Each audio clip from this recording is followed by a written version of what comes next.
Shields up, Iron Breakers. Rurikhan here, coming at you with another video. Welcome back to Monster Hunter World, and today I'm bringing you guys another build. This particular build is around the Heavy Bowgun, and I call it the Mini Railgun.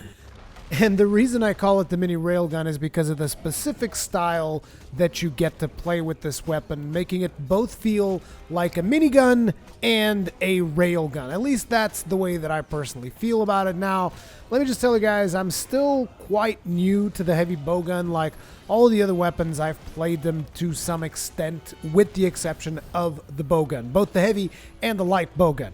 So when I started looking at the Heavy Bowguns, and I was like, I want to decide which bowgun I want to craft, and I started looking at the different playstyles that you could have with the different bowguns. Bowguns are complex as hell, which is the reason why I stayed away from them for so long.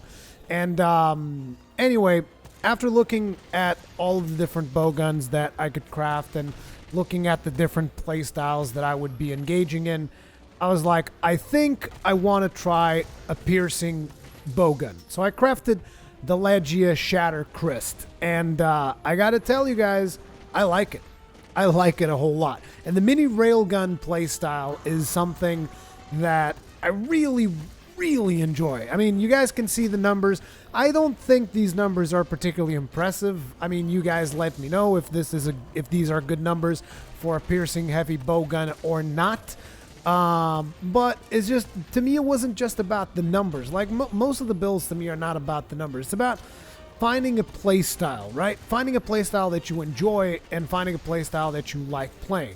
And the play style of the Shatter Christ is definitely something that I got into really fast. So let me tell you guys how I usually play this weapon. So I start a hunt, right?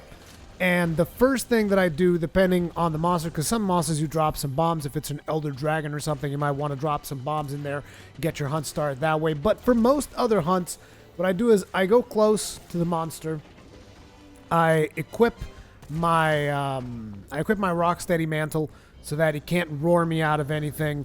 I put down, actually no, before I do all that, I charge up the special ammo of the Legia Shatter Crest, which in this case it's Wyvernheart, so it's the machine gun. So I charge that up on the weapon. Then I put my Rocksteady mantle. Then I put down the affinity booster. And after I have all these things in place, I just let her rip. I instantly use up all of the special ammo and just dish out as much damage as possible into the monster. The objective of playing it like that is so that the thing can reload while I'm shooting it with something else, and then I get to do the special ammo thing again, because I really enjoy that. And putting down that the affinity booster is going to put you, if not at 100%, I don't remember the exact numbers at this point, but if not at 100%, should be pretty close to 100%. You're going to be seeing crits all over the place when you do this. Now, the thing to remember is, for my personal playstyle, I use 2 ranged modifications on Legia Shatter Christ, so I stay as further away from the monster as possible while still remaining at critical distance. I use 2 of the range modifiers and 1 shield. Now, you can call me a little bit of a noob for still using the shield, but I find that the shield is still useful on certain monsters, like monsters that are always up in your face, and I get to block a couple of hits here and there. Like, it allows me to survive for a little bit longer, whereas without shield, I don't know, I just kind of feel naked having a bowgun without a shield. But maybe that will change in time, and if you are more experienced with it, maybe you want to have 3 ranged mods for being further away from the mob and just like really dishing out as much damage as possible. But anyways, continuing onwards.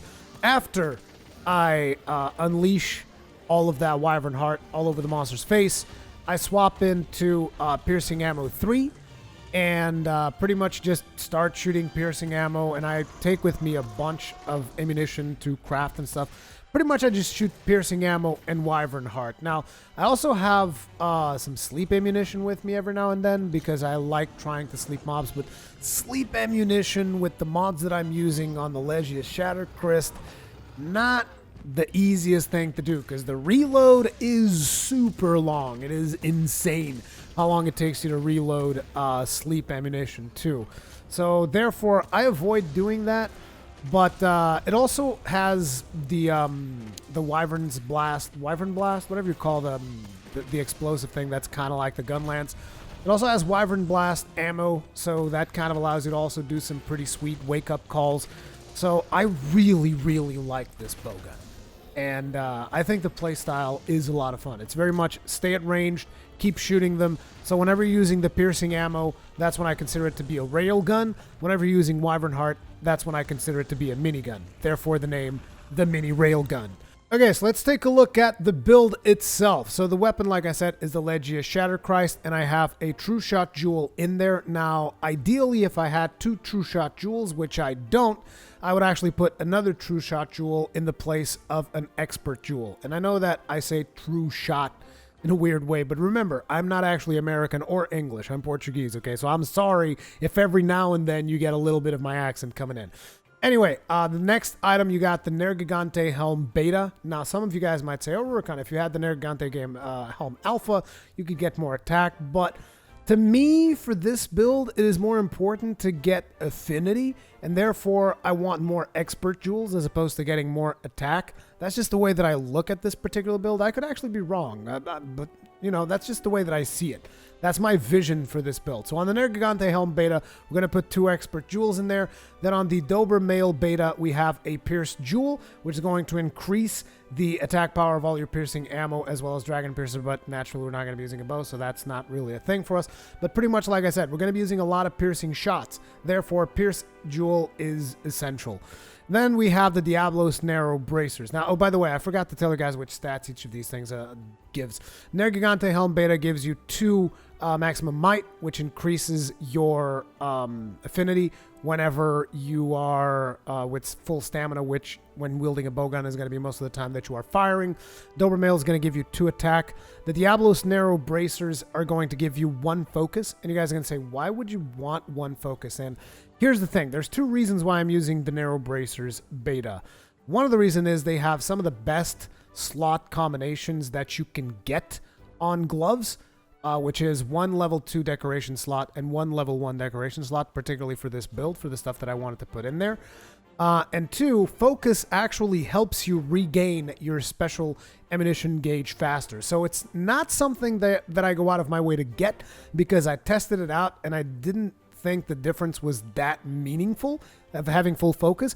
But then again, having a set of gloves that gives you 1 stat that is somewhat useful, and at the same time is one of the best set of gloves that you can have in terms of slots, I was like, I'm cool with that.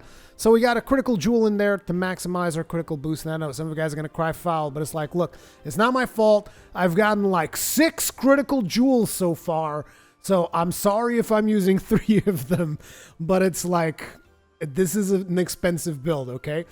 So yeah, we got a critical jewel, we got another expert jewel in there, then we got the Nergigante coil coming in with 2 additional attack, which is going to stock on top of the Dobermail Beta, therefore granting us the magical 4 attack that is going to give us 5% additional affinity. And then we got another critical jewel on there, and then we got the Nergigante Greaves Beta, pretty much maxing out the maximum might with another critical jewel, which is going to max out critical boost, and a Master's Charm, bringing a whole lot more affinity our way. Looking at the finalized build, you're going to have critical eye level 6, attack boost level 4, critical boost level 3, maximum might level 3, piercing shots, focus, and 1 special ammo boost. And like I said, if you have 2 of these true shot jewels, make sure that you put for 2 special ammo boosts and remove 1 of the critical eyes. You're going to lose a little bit of affinity, but at the end of the day, I think it is going to even out. This is hands down one of the most fun builds for me to play when it comes to ranged. I really like it. I'm accepting suggestions if you guys want to try something else, because I've seen a lot of people tell me, Rurikhan, you should try the spread shotgun blast type of thing. And I was like, I'm not sure if that's my thing, because I like staying at a distance from the monster. You know, that's the thing that I like with this particular bowgun playstyle. But I don't know. You guys let me know. Oh, yeah, we also get the hasten recovery bonus from Nergigante's Hunger, but I don't really think that is particularly powerful, so I don't really care that much. And at this point, I haven't really augmented the Legia Shatterchrist, but I'm probably going to augment it for affinity. Now, on the base build, we're currently rocking 60% affinity. The augment would bring it over to 70%. It is still not 100, and I know some of you guys are going to ask, Rurikhan, what about weakness exploit? Why don't you just get weakness exploit? And the thing about weakness exploit is I was advised by some iron breakers that have used the heavy bowgun for much longer than me that piercing ammo doesn't always hit weak spots, and that is definitely the case. Now, in this particular video that you guys are watching, that I'm hitting the Basil Goose, that is mostly going to be weak spots, but a lot of the other monsters don't have weak spots all across their body. And if you want to maximize the damage on your piercing shots, you want to shoot them across the length of their body, naturally. And since you're not always going to be hitting weak spots, weakness exploit is not always going to be useful. This way, I can still crit even if I'm not hitting weak spots. And I don't know, it felt like a very refreshing playstyle to me, and it really got me engaged with this. Before I leave you guys, I have a bit of a special request this time around. I wanted to do a bit of a different series, which was me doing a build around a specific weapon, but I wanted you guys to choose a specific weapon. And I'm not talking about weapon type. I'm talking about a specific weapon. Like, you guys just tell me the maximum evolution of one of the weapons in the game that either you really like, or maybe something that is a weapon that you feel needs to see more use, or something along those lines. You know, maybe it's a really underused weapon. Maybe it's a weapon that nobody else uses. And I want you guys to type the name of that weapon in the comment section, okay? Or if you see a weapon that you would like to see featured, make sure to upvote it, because I'll be checking the most upvoted comments and all that stuff. Being the most upvoted comment doesn't necessarily guarantee its success, but just, like, seriously, pick one weapon that you really like out of the weapon tree, a specific weapon, not a weapon type. Tell me which weapon it is, and I want to do a build around that specific weapon, just out of sheer curiosity, out of sheer experimentation. I want you guys to come up with a weapon where I'd be like, okay, let me see what I would do if I was to play this specific weapon.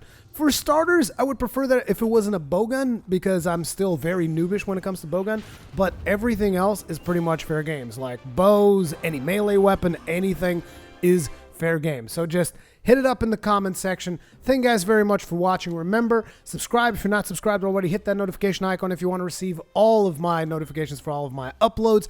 Thank you very much for watching, and I'll see you guys in the next one.